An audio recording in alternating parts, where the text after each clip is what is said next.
All right, guys, welcome to the back nine. This is a closing stretch of a major championship. It's gonna be exciting, and I can't wait to show you how these holes are gonna play out.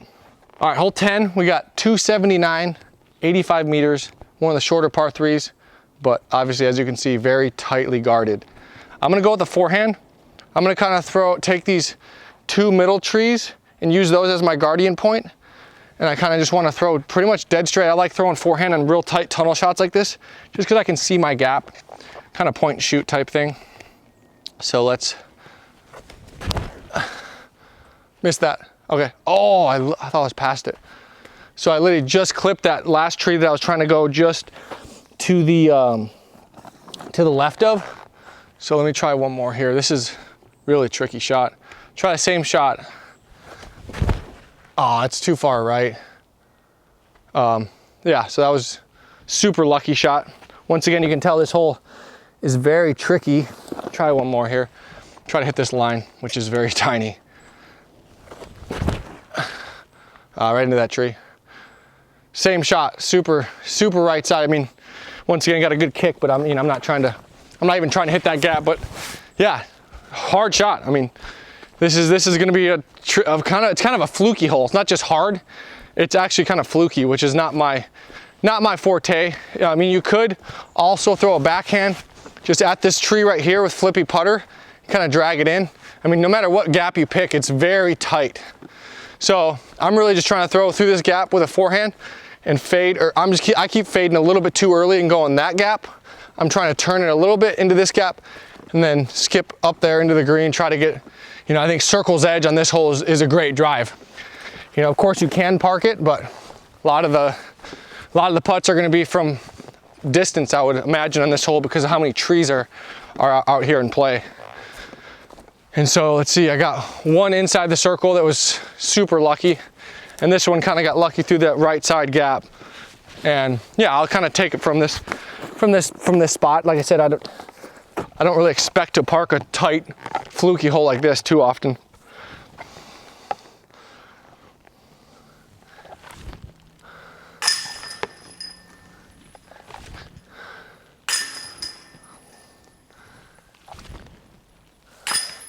Cool. Putt's dialed. All right, hole 11, 499 foot par 3, dead flat. This thing's not downhill and it's not wide open. It is a tough hole. I think this hole is just, for me, it's a kind of a sucker par 3. You don't even pay attention to the par and you just say, hey, for me, par is birdie. And that's what I'm gonna basically do. Kind of break the hole down into two sections. I mean, you'll see a lot of people blasting and throwing flex shots, and you'll see definitely people executing the shot. But I mean, if you pull left or right at all and bounce, you're cooked, completely cooked. Automatic bogey, maybe worse. And so I might try to throw some sort of flex forehand down there, and I'm gonna try to one forehand and one backhand down the left side gap. So one of each. I'll try to go for it, and just doesn't mean I'm gonna do it in the tournament. It just means I have it in the arsenal if I need it and if I'm feeling it. And yeah, the shot is throw a distance driver here, turn into the gap, and then fade late at, once again, 450 to 500 feet about.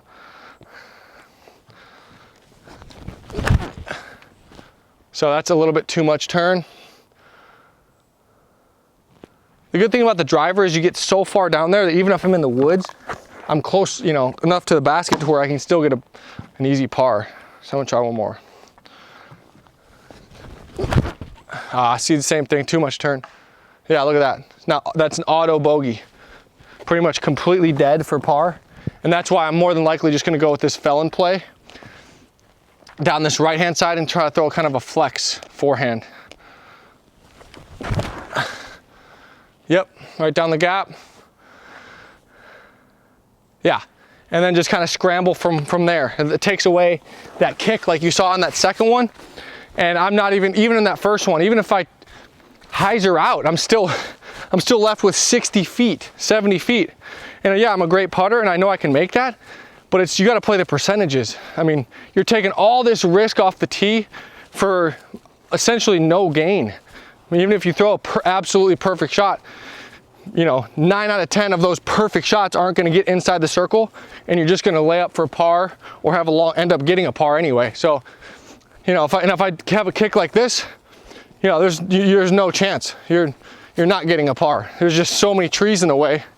It just takes any sort of scrambling skill out of it. So yeah, I'm gonna play a couple from that where that felon landed. That's gonna be kind of my sweet spot. And I'm gonna kind of check and see where that is and see how friendly that is for an up and down. Okay, a tricky little shot here with my layup felon, this is probably gonna be what my play is, but I got kind of a spike Annie floaty shot. I could throw this inside, but it brings in too many trees. This shot, I can get a good inside the circle look high percentage of the time. But yeah, throw a kind of a harp, beat up harp, just keep it on this nice smooth Annie angle. Just like that, should be somewhere up there. Yeah. So yeah, just kind of chop the hole up into 2 holes. Don't pay attention to the pars and just know the percentages. This is a know the percentages type hole. And yeah, that first one was down here and it was a good shot, but I mean, what, are you gonna get an easier 3? You're still playing for a 3 from here. And even if this thing hyzers out, I'm still left at circle 2 edge putting for birdie. And you know, it's like I said, it's just not worth the risk. Doesn't mean I can't throw the shot. There's a difference between not being able to throw the shot and not choosing the shot based on just the percentages. So that's kind of how it's going to play out here at hole 11. And yeah, let's go tap in for par. So yeah, I mean, this hole is it's hard, but it's also as simple as you make it, you know. That's that kind of hole. So there you go, hole 11. If you want to get risky, you can go for it. I'm gonna go with the conservative route, and I think that's gonna be the play. Get myself that high percentage par. All right, hole 12, we got a par 5. This is kind of a break it up into 3 sections. You got the fairway section, the second shot section, and then the green section. So the first shot, kind of a neutral mid-range through this gap. You can see there's like a big old, I think that's actually a huge ant pile. Use that as a reference. You want to glide past that. This right side white birch on the right hand side, you want to be 5, 10 feet left of that, starting to hyzer once you get the same distance as that tree. So use that tree as reference, and once I start getting there, I want a gentle hyzer, not really a big fade. So that's completely exactly what I'm looking for. Start fading at the right time. That should be a good up, not easy up and down into the set, because you're throwing into a second landing zone and then to the basket. Oh, that's horrible. So yeah, I'll just go up there, play the first one, and show you guys the second landing zone. All right, so here's my first drive, pretty much picture perfect, using that white birch as a landing spot. Now I want to use that basket as a landing spot. Obviously it's not going to be there during the tournament, but I just want to place it by circle's edge left of that basket. It's kind of what I'm looking at.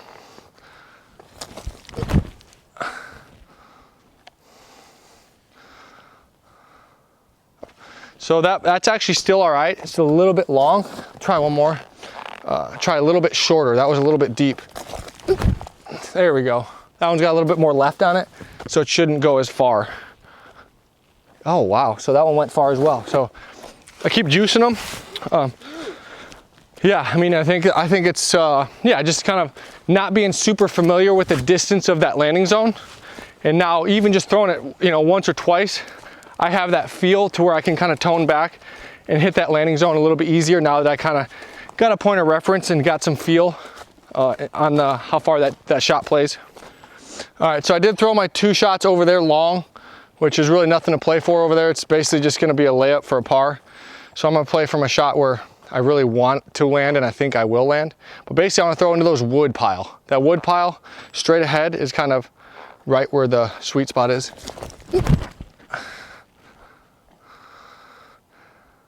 Oh, it's just caught that last tree. I mean, that's kind of how it is out here. You're not going to throw every shot perfect. You're going to miss landing zones. But I mean, even if I do land there, it's a bummer, and I'm going to lose a stroke because I'm not going to be able to get that birdie because I'm out of position.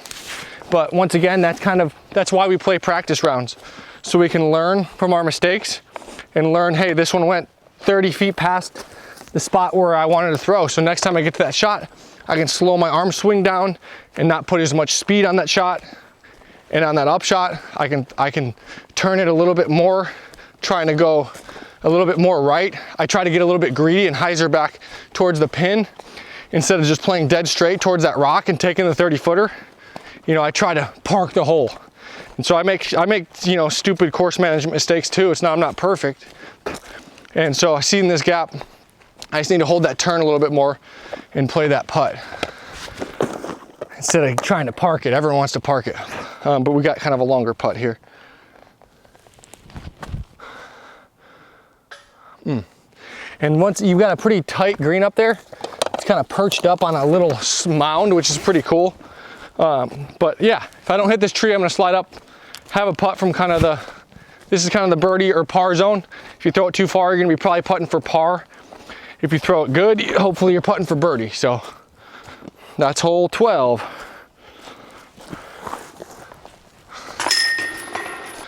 All right, hole 13. We actually have back-to-back par 5s out here at Tampere Disc Golf Center, and this one's 935. We got a big old pond on this right-hand side, but the play is to actually throw a distance driver to take that pond out of play. Instead of keeping it in play and downgrading to a fairway or mid, I'm throwing a driver so that way I can throw it high and just have the confidence that my disc is gonna go over that pond. So I'm using that pond as a reference point. I'm trying to throw over it with some height and speed and then fade back left-hand side fairway with a driver that's gonna make sure to fade back after it gets over the pond. That's exactly what I want. That is so good. Over the pond, now it's fading right back into the fairway. And just got really unlucky. I hope I didn't go in the water. I think I'm still all right. That thing was way past the water. I'm gonna go up there. I mean, the water, it had 0% chance to go in the water unless it hits a tree and gets super unlucky. Other than that, that was pretty much the perfect line, perfect angle that I wanted on it. Like I said, just got a little bit unlucky to clip one of those trees, but I still should be able to throw it into a landing zone from there that allows me to have a birdie look. And so, yeah, I just like throwing the driver on a shot like this that I can trust it over the pond instead of keeping the pond in play by throwing a mid-range, which that brings the pond into play. So yeah, I just, you know, I try to go aggressive on this shot and I like that play. I think that's the most high percentage play to get the birdie and still doesn't have that much risk because if I'm throwing a driver, this pond's really not in play. All right, so it gets me into my shot. There is a Mando here, which I am very, you know, that's kind of new to me, but I don't need to throw too much of a aggressive shot. I'm seeing those red stakes, and I know from few previous rounds, I know if I get just past those red stakes on the left-hand side, it gives me an open shot to the green. So I'm not really trying to throw a far shot, just throw into a spot where I know I can have the potential to get up and down. So, yep, perfect shot. It's exactly what I'm trying to land. Keep it on that left-hand side because the hole bends back to the right. So if I'm on that left-hand side, it opens up my gap to the basket. So like I said, I hit a tree, a little out of position, and I know my reference points on this hole to where I can get right back into position, no problem. I know I'm going around this corner and the basket's obviously not this FPO basket, but it's up around the corner and it's pretty far right. It's kind of further right than it looks, and it always is further right than I think it is. But I'm kind of throwing at those back trees, knowing that I'm not throwing a super fast disc, and I know my disc's gonna start fading right before those trees. So throwing the criminal, a little slower speed. Right at the trees, should hyzer like that. And I hit the wood, so that's why I wanna try to keep it high. As you saw, I hit the wood, and that's kind of protecting the tiered green. So if I keep it higher off the start, which I'm gonna do with this one, that's terrible. So too tight. Looks like I might have got lucky, but I threw that one higher, just early released it on the forehand line. But yeah, that first one is fine. It's still probably a 30, 35 footer for birdie. Just need to throw a little bit higher to get over that wood and access the green, but all in all, I'm fine with that shot. All right, so as you see, I hit this wood that kind of protects this green and keeps you from parking it if you don't have the perfect height accessing the green.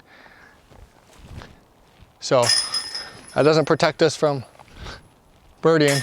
But as you see, hit the tree off the drive, and that's why I kind of throw the aggressive shot. I can be aggressive, and even if I make a mistake, I can still save that birdie.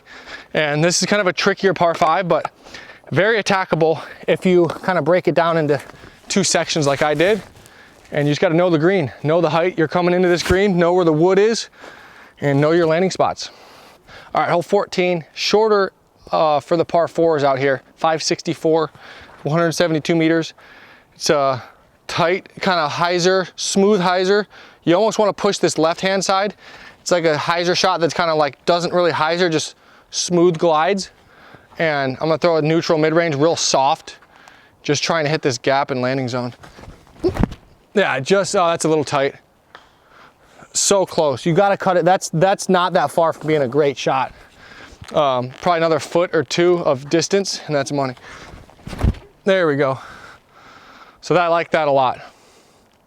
That's pretty much all you need. That doesn't look like much, but that puts you in the perfect spot. Just hitting the right angle, hitting the right line. And even that first one, I clipped a tree, but that was extremely close from being in the absolutely perfect spot. That's just how touchy this hole is. I mean, that's kind of how this course goes too. Really touchy on the shots. You really have to have angle control for sure. Because if you hit and drop over here, it's real bad. Now you're just chipping up to where your drive should land.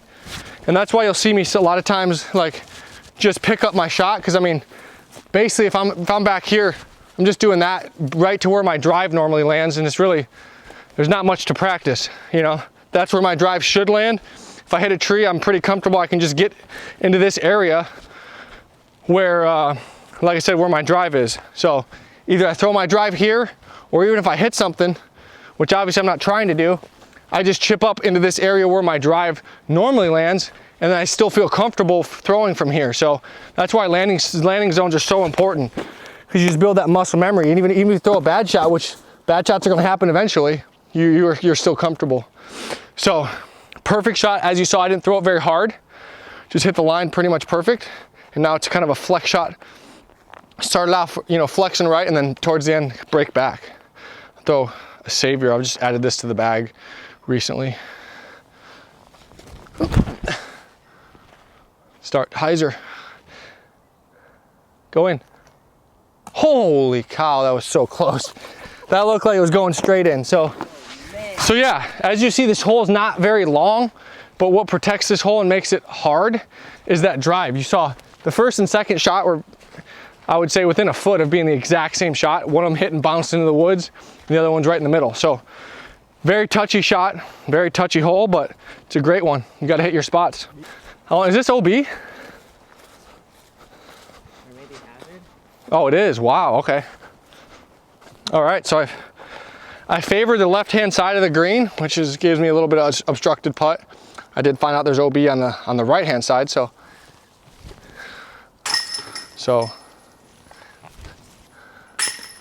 yeah, got that dial that flashed the basket. I thought I almost made it with that thing.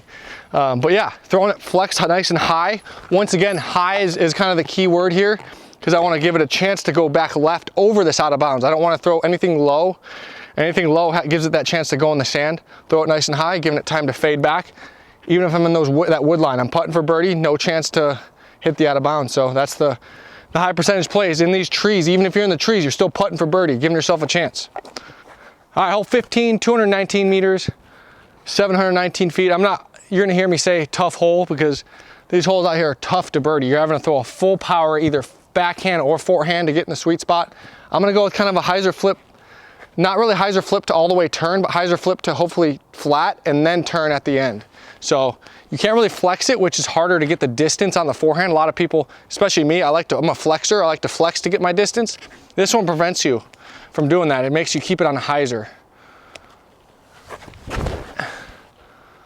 So I didn't quite turn it enough. So that might still be all right. This hole, it's basically, if you don't throw an absolutely perfect drive, you're not going to be in a sweet spot to where you can go for it. So I'm going to try a little bit more. I want a little bit more glide on this one. There we go. That's a lot better. So we'll see what happens with that one. Okay, I got a good skip. I'm curious to see where that is.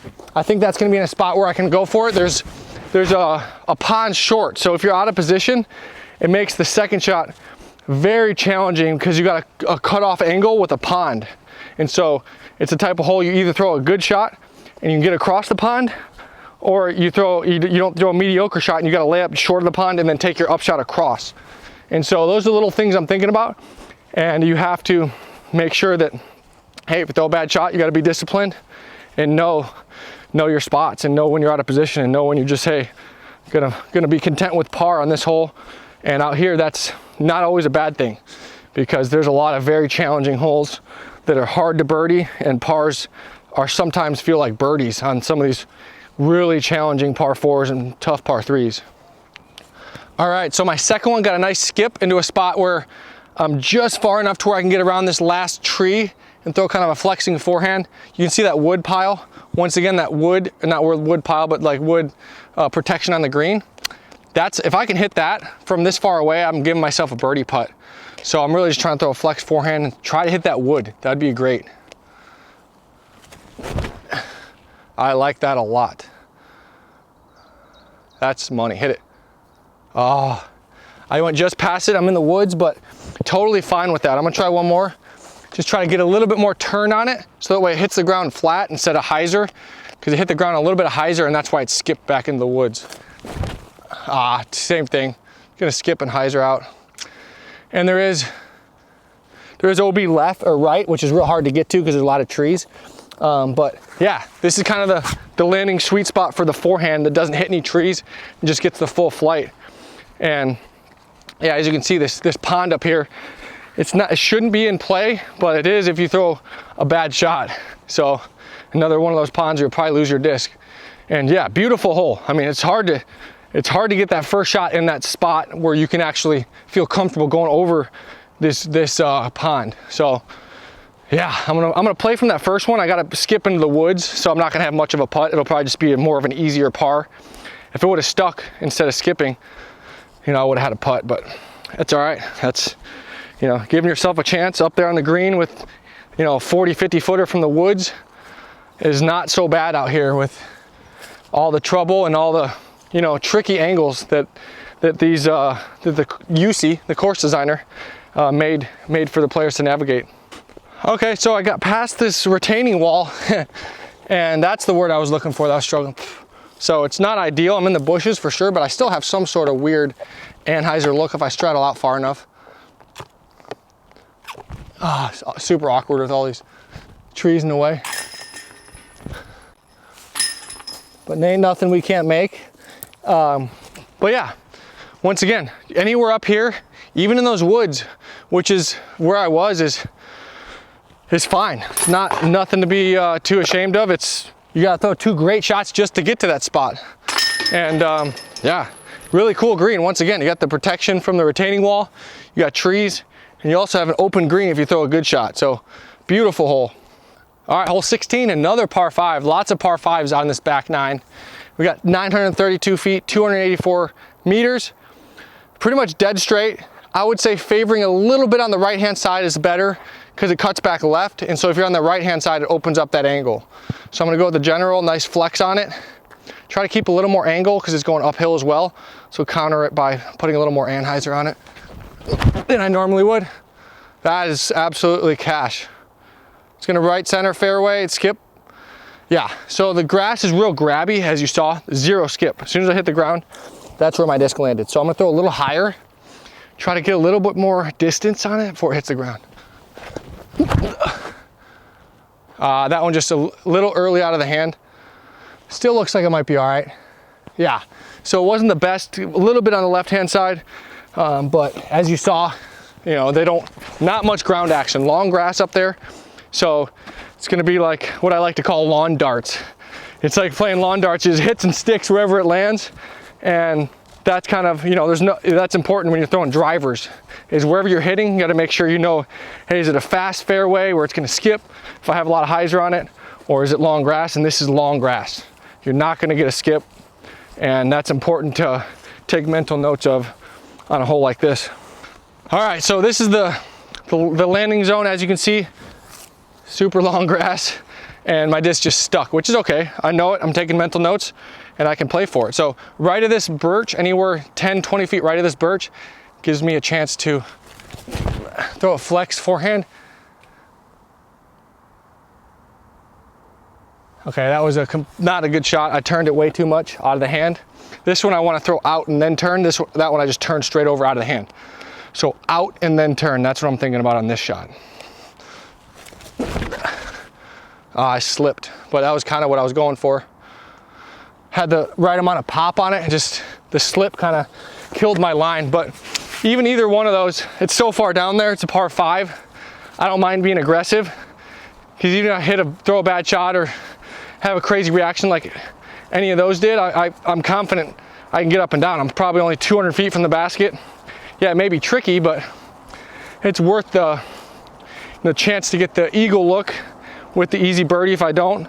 And then if I mess it up, not too much repercussion, because I'm so far down there. I'm past so many trees.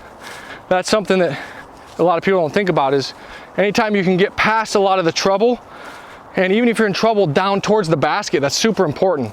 Instead of like being too cautious and laying up, and then you're bringing in a lot of different guardian trees into play. So I don't mind being in trouble down by the basket. That's something that's super important. A lot of pros do that, is they don't mind blasting a driver, even if they hyzer out or something happens, they're at least way down towards the target instead of being short.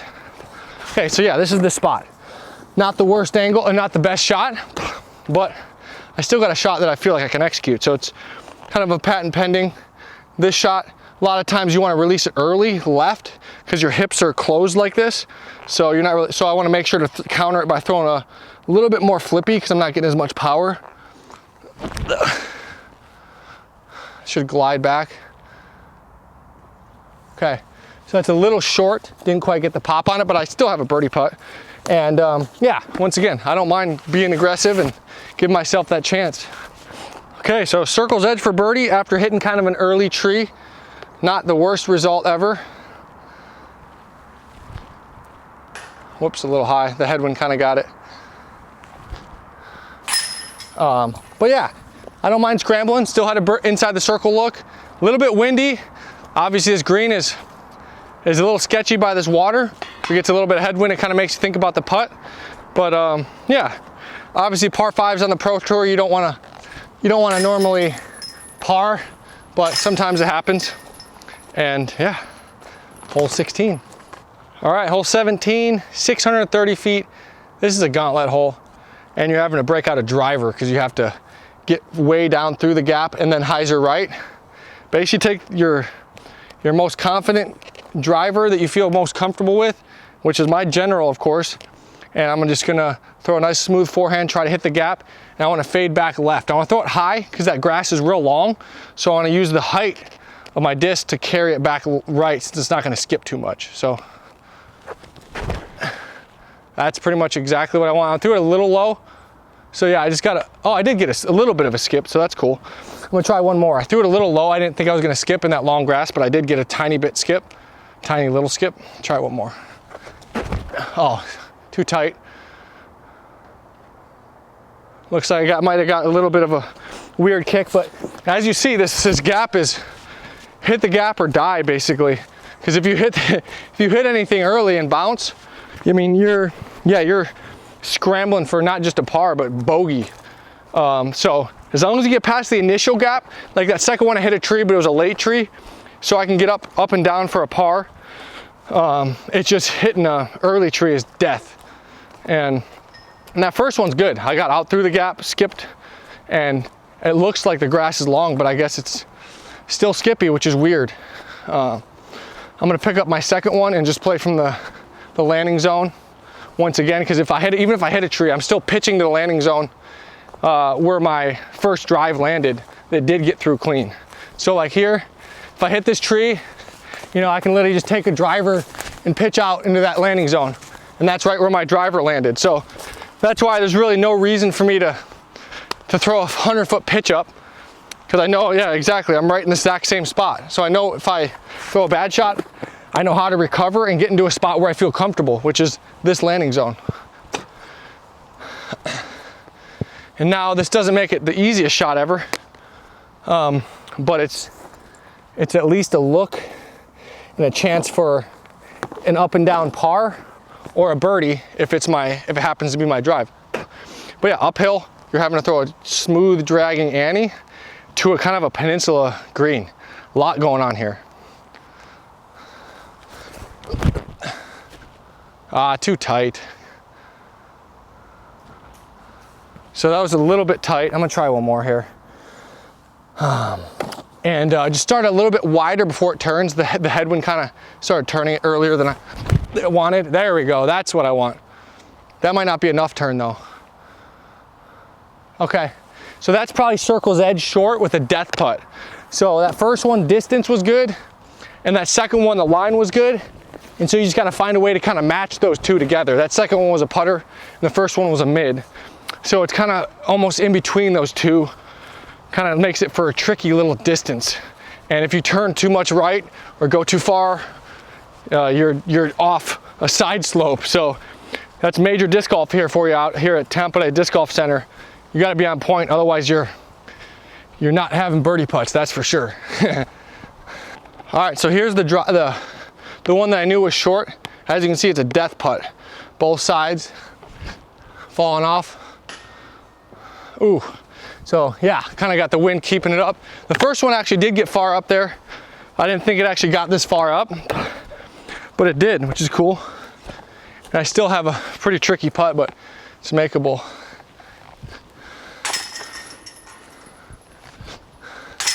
So yeah, that's hole 17. You got a perched green.